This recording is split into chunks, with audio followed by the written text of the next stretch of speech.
ఓం సాయిరామ్. సమర్థ సద్గురు సాయినాథ్ మహారాజుకి జై. సాయి భక్తులందరికీ నమస్కారం అండి.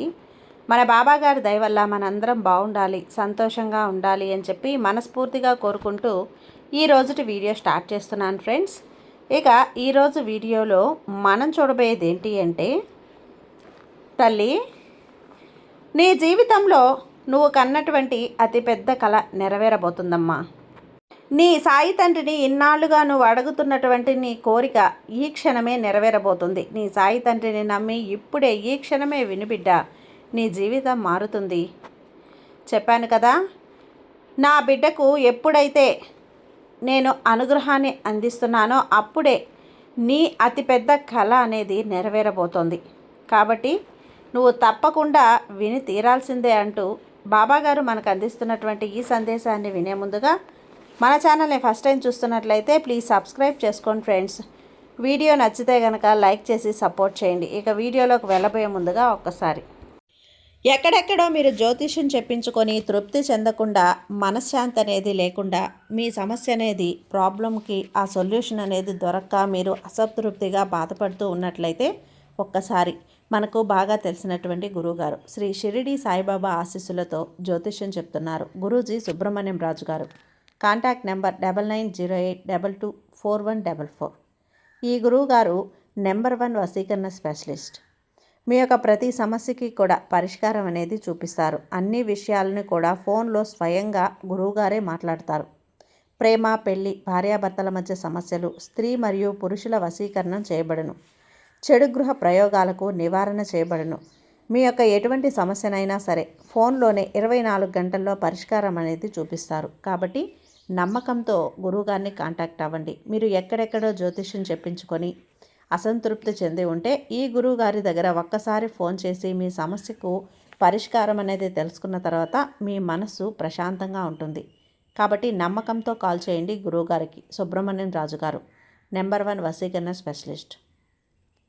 Contact number 9908224144. ఇక వీడియోలోకి వచ్చేస్తే, బిడ్డ, నీ జీవితంలో నువ్వు కన్నటువంటి కలలన్నీ కూడా నిజం చేయబోతున్నాను. అవునా బాబా అని నువ్వు అడిగితే గనక నిజమే తల్లి, అక్షర సత్యం ఇది. ఇన్నాళ్ళు నీ దరిద్రం నిన్ను వెంటాడి వేధిస్తూ ఉంది. ఎన్నో కష్టాలు నిన్ను కుదిపేసి ఉండొచ్చు. ఇక వాటన్నింటికీ కూడా సమాధానం అనేది పలికే రోజు వచ్చేసింది. సాక్షాత్తు షిరిడి నుండి స్వయంగా నీ సాయినాథుడైనటువంటి నేనే నీకు సంకేతాన్ని పంపుతున్నాను. ఈ సందేశాన్ని ఆఖరి వరకు విను. ఒక సంకేతాన్ని నువ్వు తెలుసుకుంటూ నిర్లక్ష్యం చేస్తే గనక నీ చేతికి అందే అదృష్టం అనేది చేజారిపోతుంది. నీ జీవితంలో ఉన్న కష్టాలన్నింటినీ కూడా సమూలంగా తొలగించి నిన్ను ఉన్నత స్థానంలో నిలబెట్టేటువంటి శక్తివంతమైన సందేశం ఇది. ఇది నీ జీవితంలో ఎంత ముఖ్యమైనది అంటే, 10 నిమిషాలు నువ్వు చేస్తున్న పనులన్నీ కూడా పక్కన పెట్టి ఈ సందేశాన్ని ప్రశాంతంగా విను. ఇక నీ సాయి తండ్రి చెప్పే మాటలను విన్నావంటే నీ జీవితం ఖచ్చితంగా మారుతుంది. నేను మారుస్తాను కదా, జాగ్రత్తగా విను. ఇప్పుడు ఒక అద్భుతమైనటువంటి మాటలను నీకు నేను వినిపించబోతున్నానమ్మా. గ్రహాల కూటమి ద్వారా, భగవంతుని అనుగ్రహం ద్వారా అన్నీ కలిసి నీ జీవితాన్ని ఒక కొత్త మలుపు తిప్పే అవకాశాలు నీ ముందుకు రాబోతున్నాయి. దీనివల్ల నీ జీవితంలో బోలెడంత ఆనందం, ధనం, ఉద్యోగం, వ్యాపారం ఇలా చాలా ఉన్నాయి. నువ్వు కోరుకున్న ఇల్లు కావచ్చు, వాహనం కావచ్చు, గౌరవం, పేరు, ప్రతిష్టలు అన్ని విషయాల్లో కూడా నీకు భారీగా కలిసి రాబోతుంది. ఇక ఇన్నాళ్ళు నువ్వు పడ్డ కష్టాలు, అనుభవించిన ఇబ్బందులు అన్నీ కూడా శాశ్వతంగా తొలగిపోతాయి. నిన్ను మోసం చేసినటువంటి వ్యక్తులు వీటన్నింటికీ కూడా ఇక కాలం చెల్లే సమయం వచ్చేసింది బిడ్డ. నువ్వు ఎప్పటి నుంచో ఎదురు చూస్తున్నటువంటి మంచి రోజులు, మంచి అవకాశాలు నీ ముందుకు వస్తాయి తల్లి. ఇదంతా భ్రమ కాదమ్మా, నిజం. నీ జీవితంలో జరగబోతున్నటువంటి కఠినమైనటువంటి నిజం. ఇప్పుడు నా చూపుతో నీకు అద్భుతమైనటువంటి గొప్ప యోగం దొరకబోతుంది. అవును, నీవు నేను ఇస్తున్నటువంటి కొన్ని గుర్తుల్ని అర్థం చేసుకొని కొన్ని గుర్తుల్ని నువ్వు కోరినట్లయితే అవి నీ చేతిలో ఉంటాయి తల్లి. రానున్న రోజుల్లో నీ జీవితాన్ని పూర్తిగా మంచిగా మారుస్తాను. నువ్వు మనస్ఫూర్తిగా ఏది కోరుకుంటే అది నీకు అందిస్తాను. నీ తల్లిదండ్రుల దయవల్ల, అలాగే నీ పెద్దల దయవల్ల, నీ కులదేవత దయవల్ల, నీ సాయి అనుగ్రహంతో అన్నీ కూడా నీకు పుష్కలంగా లభించేలా చేస్తాను. కానీ ఈ సమయంలో మాత్రం నువ్వు నేను చెప్పే ఆ తప్పుల్ని అస్సలు చేయకు. ఆ తప్పులు ఏంటి అనేది కూడా నేను నీకు తెలియజేస్తాను. అంతేకాదు, భగవంతుని యొక్క అనుగ్రహం అనేది నీ జీవితంలో జరిగేటువంటి అద్భుతాలకు పెద్ద కారణమని నువ్వు నమ్మాలి. ఈ మాటలు విన్న తర్వాత ఖచ్చితంగా నీ కళ్ళల్లో ఆనంద బాష్పాలు వస్తాయి. చెప్పనా, నువ్వు ఎవరిని పడితే వారిని అమాయకంగా నమ్మేయటం ఈ రోజుటితో ఆపేయి. ఇది నీ పెద్ద తప్పు బిడ్డ. అలాగే నీకు సంబంధించినటువంటి పనులు లేదా వ్యవహారాలు లేదా ఇంకేదైనా సరే కుటుంబంలో జరిగే ప్రతి ఒక్క విషయాన్ని కూడా నీకు తెలియపరచటం మాటి మాటికి నీ తప్పే. అలాగే గత కొద్ది రోజులలో నువ్వు అసంతృప్తిగా ఉండటం ఇవన్నీ కూడా నీలో చాలా అంటే చాలా కోల్పోయినటువంటి ప్రమాదాలు. కాబట్టి జాగ్రత్తగా ఉండు. ప్రస్తుతం ప్రకృతి కూడా నీకు చాలా రకాలైనటువంటి సూచనలు ఇవ్వబోతుంది. నీ చేతిలో ఉన్న వస్తువులు పదే పదే కింద పడిపోతూ ఉండటం, ఇళ్లలో అంటే ఏదైనా సరే తెలియకుండానే ప్రతికూలమైనటువంటి శక్తులు ఇంట్లో ఆవరించినట్లుగా అనిపించడం, ఇంట్లో తెలియకుండానే అనుకోకుండా పదే పదే బంధాలు దూరం అవుతూ ఉండటం, అకస్మాత్తుగా పాత మనుషులు గుర్తొచ్చి లేదా కలలో ఏదో తెలియనటువంటి వింత జీవి నీకు కనిపించినా ఇదంతా కూడా యాదృచ్ఛికమైతే కాదు. నీపై ప్రతికూలమైనటువంటి శక్తి ఎక్కువగా ఉంది అని అర్థం చేసుకో. జాగ్రత్త పడు. నువ్వు చేసేటువంటి కొన్ని పనులను సరిదిద్దుకుంటే చాలు, నీకు అన్నీ కూడా లాభం వస్తుంది. ఇవన్నీ కూడా నేను నిన్ను భయపెట్టాలని కాదు తల్లి, నీకు కొన్ని విషయాలను నచ్చజెప్పే ప్రయత్నం చేస్తున్నాను. నీ జీవితం ఊహించినటువంటి మలుపు తిప్పడానికి నేను నిన్ను ఎప్పుడూ కూడా ముందుండి నడుపుతూనే ఉంటాను. ఇక ఎవరికైనా సరే రావాల్సిన డబ్బులు నిలిచిపోయినా, సమస్యలున్నా, విడిపోయిన బంధాలు ఏవైనా, మూసుకుపోయినటువంటి అదృశ్య తలుపులైనా, వీటిలో ఏదో ఒక విషయంలో నువ్వు కోరిన ఆ కళ నిజమవబోతుంది. అవును, ఈరోజు చెప్పబోతున్నాను. దృఢమైనటువంటి ప్రతికూలమైనటువంటి శక్తులన్నీ కూడా పారద్రోలాను. నువ్వు తీసుకునేటువంటి ఏ నిర్ణయమైనా సరే ఆలోచించి తీసుకో, బలంగా ఉండేలా చూసుకో. ఈరోజు నువ్వు తప్పకుండా నేను చెప్పే మాటలను జాగ్రత్తగా విని పాటించు. నేను జీవితాన్ని మార్చబోతున్నాను. మనస్ఫూర్తిగా ఒక్కసారి భగవంతుణ్ణి వేడుకో. ఇంట్లో నిత్యం దీపారాధన చేస్తూ ఉండు. ఇంట్లో అలాగే ఎక్కువగా ధూపం వేస్తూ ఉండు. దీనివల్ల ప్రతికూలమైన శక్తులు బయటికి వెళ్ళిపోతాయి. కొన్ని తప్పులను అస్సలు చేయకూడదని, ఆ తప్పులు ఏంటి అనేది కూడా చెప్పాను కదా. చెప్పాలంటే నువ్వు చాలా జాగ్రత్తగా ఉండాలి. ఎవరిని పడితే వాళ్ళని నమ్మకూడదు. అలానే అందరూ కూడా నా వాళ్ళే అని భ్రమపడిపోతూ ఉంటావు. కాబట్టి ఈ విషయంలో కాస్త అప్రమత్తంగా ఉండు చాలు. ప్రతి పనిలో కూడా నువ్వు చిన్నగా లాభాలు మొదలవటం నువ్వు చూస్తూ ఉంటావు. అది నేను చేస్తాను కదా. నీలో పేరుకుపోయినటువంటి నిరాశ, నిస్పృహ ఇవన్నీ కూడా తరిమి కొడతాను. నీ సాయి అంటే ఏంటో, నీ సాయి లీలలంటే ఏంటో మొదలు పెడతాను. నీ సాయి అనుగ్రహం ఎలా ఉంటుందో నీకు చూపిస్తాను. ఎవరైతే నిన్ను బాధ పెట్టారో తిరిగి ఆ బాధ ఎలా ఉంటుంది అనేది కూడా వాళ్ళు అనుభవించేలా చేస్తాను. గత కాలంలో నువ్వు గమనించి ఉంటే ఎంత కష్టపడినా సరే నీకు తగ్గ ప్రతిఫలం దక్కలేదని నిరాశ చెందావు కదా. చాలా రకాలుగా ఆ పనిలో నేను ఇక సక్సెస్ అవ్వబోతున్నాను. చూస్తున్న క్షణంలో చివరికి వచ్చేసరికి ఆ పనిలో నువ్వు సక్సెస్ అనేది లేకుండా ఏదో ఒకలా అవాంతరాలు ఎదురవుతూ ఉండటం చూశావు. నీ కళ్ళు నిజం కాకపోవటం, నువ్వు దానిలో కూరుకుపోయి ఉన్నావని నాకు తెలుసు. అయితే ఇక నుండి చూడు బిడ్డ, నీ జీవితంలో నీ విలువ ఎంత మరింతగా పెంచుతానో. నేను నీకు, నీ కుటుంబానికి ఎలాంటి అన్యాయం అనేది జరగకుండా కాపాడుకుంటూ వస్తున్నాను. కాబట్టి ఇప్పటి వరకు ప్రతికూలమైన శక్తులు నిన్ను తాకలేకపోయాయి. దీని ప్రభావం కేవలం నీ ఆలోచనలపై, నీ నిర్ణయాలపై మాత్రమే ఉంటుంది. అలాగే నీ బంధాలపై, నీ కుటుంబ యొక్క సభ్యులపై నిర్ణయం ఆధారపడి ఉంటుంది. దీని నుండి నువ్వు తప్పకుండా తప్పించుకోవాలి. ఇంట్లో నిత్యం దీపం వెలిగించమని చెప్పాను. అలా కాదు చేయటం వల్ల నీలో ప్రతికూల శక్తులన్నీ కూడా బయటకు వెళ్ళిపోతాయి. ఇక నీ చుట్టూ ఉన్నవాళ్ళు నీతో చాలా సంతోషంగా ప్రవర్తిస్తూ ఉండటం, నీ మాటలను కొట్టిపడేయటం, ఏ కారణం లేకుండా నిన్ను అవమానించడం లేదా అనుమానించడం లాంటివి చేయటానికి కూడా ప్రతికూల శక్తులే కారణం. గుర్తుపెట్టుకో, ఇదంతా నీకు జరుగుతూ వస్తున్నటువంటి ఒక పరీక్ష మాత్రమే. ఇలాంటి క్లిష్ట పరిస్థితుల్లో నువ్వు గొడవ పడినా లేదా కోపంతో వ్యవహరించినా కూడా నీ యొక్క ప్రతి ఒక్క మాట తీరును కూడా అవతల వ్యక్తులు తప్పుపట్టే అవకాశాలు ఉన్నాయి. కాబట్టి బిడ్డ, ఇలాంటి క్లిష్ట పరిస్థితుల్లో తెలివిగా వ్యవహరించు. అన్నీ కూడా నా సాయి గమనిస్తున్నారు అని తెలుసుకో. పొరపాటున కూడా చేయకమ్మా. ఈ తప్పుల గురించి కూడా నువ్వు తెలుసుకోవాలి. అది నీ నోటిపై అదుపు కోల్పోవటం, ఏది ఉంటే అది మొహం మీద లేకపోతే ముక్కుసూటిగా మాట్లాడటం, అది మీ స్వభావం కానే కాదు. రాబోయే రోజుల్లో నువ్వు ఎవరితోనైనా అంటే కోపంగా మాట్లాడినా లేదా వాళ్ళ ఆ మాటలు నొప్పి పుట్టించిన వారితో ఎక్కువసేపు మాట్లాడినా ఆ మాటలు నిన్ను నెలల తరబడి కూడా వేధిస్తాయి.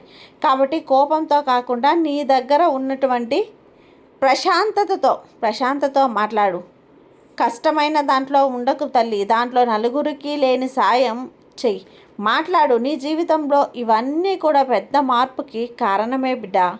నీ మాటలపై సమయం దాటించే ముందు ఇది నీకు చాలా అవసరం. అలాగే నా జ్ఞాపకాలు నీకు అకస్మాత్తుగా గుర్తొచ్చినప్పుడు నువ్వు ఇక్కడికి రావటానికి ప్రయత్నించు.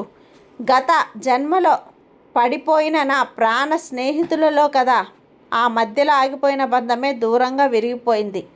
ప్రేమ ఆ జ్ఞాపకాలన్నీ కూడా నెమరవేసి ఊరికే తొలగించలేవులే. అన్నీ కూడా నీ చుట్టూ కర్మ చుట్టూ బిడ్డ రూపంలోనో పదే పదే తపన పడినా కూడా వ్యర్థమే తల్లి. కాబట్టి దూరమైన వారి కోసం నువ్వు జాగ్రత్తగా ఉండాలి. బాధను పూర్తిగా మర్చిపో, ముందుకు సాగు. అది నీ చేతిలోనే ఉంటుంది. పాత జ్ఞాపకాలను, పాత విషయాలను మర్చిపోయి ముందుకు ఇస్తాడు. అలాగే నీ మనసులో అత్యున్నతమైనటువంటి స్థానానికి నువ్వు చేరుకుంటావు తల్లి. ఆ శక్తి మరింత ఎక్కువగా పెంచుకో. ఆర్థిక పరిస్థితిని సంబంధించి నువ్వు ఎక్కువగా పెంచుకో. వ్యవహారాలకు సంబంధించి సరైన విషయం తెలుసుకోవటం నీ చేతుల్లోనే ఉంది. ఈరోజు నువ్వు ఎవరో అనేది ఈరోజు ఖచ్చితంగా నిర్ణయించుకో. ఇకపై నేను ఎవరి ముందు చేతులు జాచి అడగను, నా కాళ్ళపై నేను నిలబడి అడగను బిడా. కాబట్టి గట్టిగా నీ మనసులో సంకల్పించుకొని తొలగిపోయేలా అద్భుతమైన మార్గాన్ని తొలగించు. నీకు చూపెడతాను, జాగ్రత్తగా వినమ్మా. ఈరోజు నువ్వు పడుకోగానే ముందు ఒక గ్లాసు నిండా కూడా నీటిని నీ దగ్గర ఉంచుకో. ఆ నీటిలో కుడి చేతి వేలిని ముంచి నీకు మనసులో ఉన్న చెడునంతా కూడా ఈ రోజుతో ఎక్కడితో ఆగిపోవాలి. మనస్ఫూర్తిగా నీ ఇష్ట దైవాన్ని తలుచుకొని ప్రాధేయపడు. ఇక ఆ తర్వాత ఆ నీటిని తీసుకెళ్ళి జాగ్రత్తగా ఏదైనటువంటి చెట్టు మొదట్లో పోసేయి. ఇలా పోసిన తర్వాత ఖచ్చితంగా అది కొద్ది రోజులలోనే నీ జీవితంలో అద్భుత మార్పు సాగుతుంది. అది నువ్వే చూస్తావు. అవును బిడ్డ. ఇక ఒక రకమైనటువంటి పరీక్షలన్నీ కూడా ఈ సమయంలో బాధ కలిగిన, కన్నీళ్ళు వచ్చినా, నువ్వు ఒంటరిగా ఉన్నా, ఏ పరిస్థితిలో ఉన్నా సరే అధైర్యపడకు బిడ్డ. ఎంతటి దట్టమైనటువంటి చీకట్లోనైనా ఆశ అనే దీపాన్ని నువ్వు వెలిగించుకో. విజేతకు ఉన్నటువంటి లక్షణం కాబట్టి ఈ నమ్మకాన్ని నువ్వు కోల్పోవద్దు. నీ సాయిని నువ్వు వదులుకోవద్దు. ధైర్యమైన ప్రేమతో అడిగితే ఈ ప్రపంచమే నీ సొంతం అవుతుంది. ప్రకృతిలా నీకు ఎప్పుడూ కూడా అదృష్టం అనేది అండగా నిలబడుతుంది తల్లి. నీ మనసు ఎంతో మంచిది కాబట్టి నీ మొర నేను విన్నాను. నిన్ను ఉన్నత స్థానంలో నిలబెట్టడానికి నేనున్నాను. నీ శత్రువుల నుంచి కూడా కొన్ని విషయాలు నువ్వు తప్పకుండా తెలుసుకుంటావా లేదా అనేదే చూస్తున్నాను తల్లి.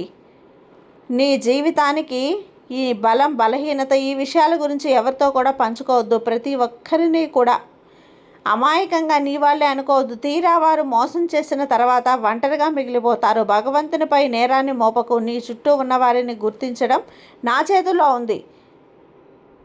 దానికి కావాల్సినటువంటి ఏర్పాట్లన్నీ కూడా చేశాను తల్లి. కాబట్టి ఈ విషయాల్లో అప్రమత్తంగా ఉండాలి. అకస్మాత్తుగా అవసరానికి నీ దగ్గరకు వస్తే సహాయాన్ని చేసి పీకల పైన నువ్వు తెచ్చావు తల్లి. ఏ కష్టాన్నైనా సరే నువ్వు చేతనైనంత వంటి సహాయం మాత్రమే చేయి. తీపిగా మాట్లాడు. తీపి మాత్రమే మాట్లాడుతున్నంతసేపు కూడా విని అమాయకంగా వారితో మోసపూరితంగా నీకు సంబంధించిన వ్యవహారాలన్నీ కూడా వారితో పంచుకోవద్దు. విపరీతంగా సహాయం చేయటానికి నువ్వేమీ నీ దగ్గర ఎల్లకొల్లారంగా డబ్బు లేదు బిడ్డ. కాబట్టి ఉన్న దాంట్లో నిజమైన పేదవారికి ₹1 సహాయం చేస్తే చాలు. అది నీకు ఏదో ఒకలా చేస్తుంది. కాబట్టి ఎవరు నిజమైన వారో, ఎవరు అవకాశవాదులో గుర్తుంచుకోవాలి, తెలుసుకోవాలి. అది నీ చేతుల్లోనే ఉంది. అలానే నీ స్నేహితుల ముసుగులో ఉన్నటువంటి శత్రువులు ఎవరా అనేది ఈ విషయాన్ని నువ్వు ఖచ్చితంగా తెలుసుకోవాలి. కొత్త పనులు నువ్వు మొదలు పెట్టబోతున్నావు. ఆ పనిలో నీకు విజయం తథ్యం, నీ కల నెరవేరటం తథ్యం. అలానే నిన్ను చూసే నీ కుటుంబం ఎంతో ఆనందంగా ఉంటారు, గర్వపడతారు కూడా. నీ కుటుంబాన్ని చూసి నిన్ను ఇంకా ఇంకా సంతోషిస్తారు తల్లి. అలానే నీ సంపాదనకు వెళ్ళే దారిలో ఏదైతే అడ్డంకులు నీకు ఎదురయ్యాయో అవన్నీ కూడా తొలగిపోతున్నాయి. ఇక నీ ఇంట్లో అవసరమైనటువంటి గొడవలు పూర్తిగా తగ్గిపోబోతున్నాయి. అనవసరమైనటువంటి గొడవలు, పరిస్థితులన్నీ కూడా నీకు ఎదురవ్వాలంటే నీ ఇంట్లో పేరుకుపోయినటువంటి ప్రతికూలమైనటువంటి ఆ వాతావరణాన్ని పూర్తిగా బయటికి పంపు. అలాగే నీ బలం, నీ బలహీనత ఎవరి ముందు వ్యక్తపరచుకో. నీ బాధలను, భయాలను అన్నీ కూడా నా కళ్ళ దగ్గర పెట్టి ఈ విషయం గురించి ఎక్కువగా ఆలోచించుకో. నీ అంతటా నీవే నీ గురించి నీకు సంబంధించిన రహస్యాలన్నీ కూడా ఆ శత్రువుల చేతిలో పెట్టి అమాయకంగా నువ్వు ఉండకు బిడ్డ. ఇలాంటి ఆలోచనలు చేస్తే తర్వాత నువ్వే బాధపడతావు. కాబట్టి ఇక నుంచి జాగ్రత్తగా ప్రతి విషయంలో అప్రమత్తంగా ఉండు. స్వార్థపూరితమైనటువంటి మనుషులకు దూరంగా ఉండు. నీ జీవితంలో నువ్వు ఎలా పైకి ఎదగాలి, ఇక నీ జీవితం సంతోషంగా ఉండాలి కదా. నీకంటూ కొన్ని కలలు ఉన్నాయి. నీకంటూ సొంత ఇల్లు, ఆనందకరంగా జీవించాలని నువ్వు చాలా రకాలుగా కలలు కన్నావు. ఆ కలలను నువ్వు నిజం చేయబోతున్నావు. అవును, అలానే నువ్వు కూడా ముందుకు నడవాలి కదా. నీ కోసం, నీ కుటుంబం కోసం నువ్వు తప్పకుండా నీ కలలను నిజం చేసి చూపించాలి. ఈ నా మాటలు ఇప్పటి వరకు విన్నావు కదా. చెప్పాను కదా, ఈ బాబా మీద నమ్మకం ఉంటే నీకు అంతా మంచిగా జరుగుతుంది తల్లి. నమ్మకంతో ఉండు, నీకు అంతా మంచిగా జరుగుతుంది. నీ సాయి నీకు తోడుగా ఉన్నంత వరకు కూడా నీకు ఎలాంటి దిగులు లేదమ్మా. సంతోషంగా ఉండు. సర్వే జన సుఖినో భవంతు. జై సాయిరామ్.